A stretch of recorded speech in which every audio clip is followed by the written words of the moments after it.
नमस्कार, मी गणेश कानवडे. मी Reliance multitrade private limited या कंपनीमध्ये आरोग्य सेवक म्हणून काम करतो. 3 महिन्यापूर्वी मी आदरणीय राजेंद्र पाटील सरांना डायलिसिससाठी मी त्यांना अमृत ज्यूस दिलं होतं आणि त्यांना काय नेमका रिझल्ट मिळाला आहे या अमृत ज्यूसचा तर आपण त्यांच्याच मुखातून या ठिकाणी ऐकूया. सर, आपण ज्यावेळेस अमृत ज्यूस घ्यायला सुरुवात केली तर साधारणपणे तुम्हाला कशा स्वरूपाचा आजार होता आणि या अमृत ज्यूसने कशा स्वरूपाचा तुम्हाला फरक पडला, एक थोडक्यात आम्हाला थोडंसं आपला अनुभव सांगा. नमस्कार, मी राजेंद्र पाटील. मी किडनीच्या आजाराने 4 महिन्यापासून त्रस्त होतो आणि जेव्हा सर मला भेटले त्यावेळेस माझी सिच्युएशन फारच क्रिटिकल होती. मला मुंबईचे KM हॉस्पिटलमध्ये माझ्या दोघीही किडन्या फेल आहे असं सांगण्यात आलेलं होतं.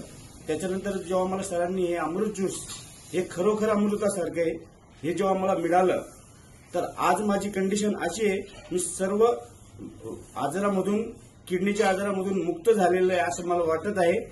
आणि त्याच्यानंतर माझे जे डायलिसिस हप्त्यातून 3 वेळेस व्हायचे, या अमृत ज्यूसमुळे माझे महिन्यातून फक्त 2च डायलिसिस मला गरज नसताना घ्यावंसे नाही वाटत आहे, तरी मी मजबुरीने घेतोय असं मला वाटतंय.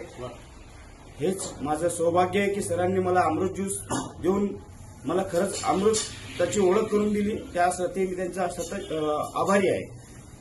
वा, फारच सुंदर.